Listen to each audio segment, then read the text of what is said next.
23 ABC's Digital Update is brought to you by West Medical.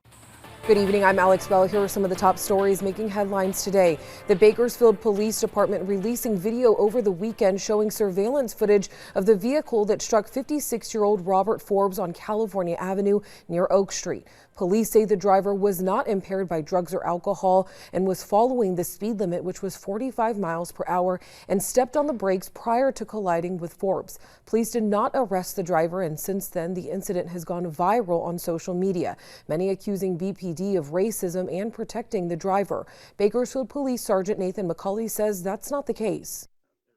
There's no effort to cover anything up or protect someone in this process here. It's a fact of conducting an unbiased investigation, go through gathering the evidence, gathering the facts, relying on the physical evidence, witness statements, and anything at our disposal to make the appropriate choice. I don't believe our officers are racist. I know that my actions over the past 13 years here have not been motivated by race in any way, shape, or form. I believe that to be true of our officers that work here. I believe they do a good job of maintaining their professionalism and holding each other accountable. Some protesters making rounds on social media stating the driver, who is white, is racist and purposely struck Forbes. But the executive director of the African American Network of Kern County, Dee Slade, wants protesters to be mindful of their accusations. To say is, let's don't draw into that implicit bias. Let's don't draw into that negative rhetoric.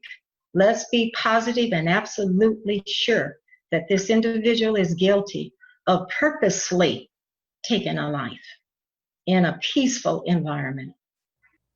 BPD says the investigation into this deadly crash is still ongoing.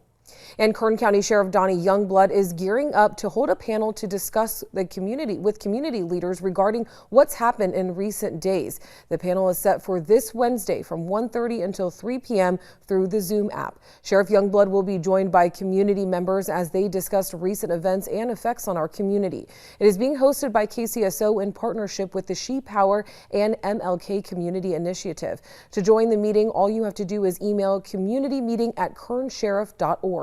and you'll get an invitation link. Again, this is set for Wednesday from 1:30 until 3 p.m. And the man who was arrested for driving his car through a crowd of protesters in downtown Bakersfield is set to be in court this week. Michael Tran was arrested after allegedly hitting a 15-year-old with his car during the first night of protest on Truxton Avenue more than a week ago. He's facing DUI and attempted murder charges, along with charges for violating his probation. Tran is set to be in court tomorrow and Wednesday.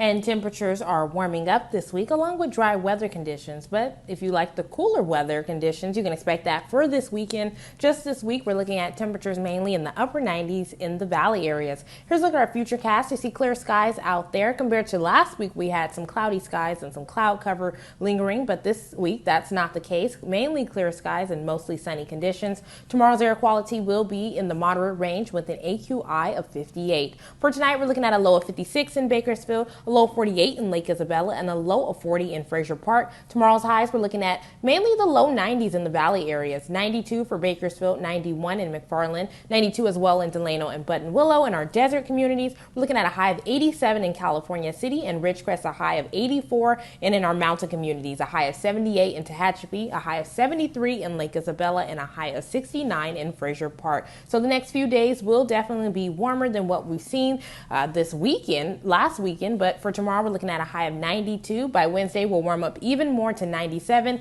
And on Thursday, looking to be the hottest day so far of the week with a high of 99. But again, this weekend, we're expecting cooler conditions to come back with a cooling trend along with some breezy conditions in wind-prone areas. But for tomorrow in Kern River Valley, we're looking at a high of 85. Tehachapi, a high of 78. And Fraser Park, a high of 76. And those are some of the stories making headlines this evening. Have a great night.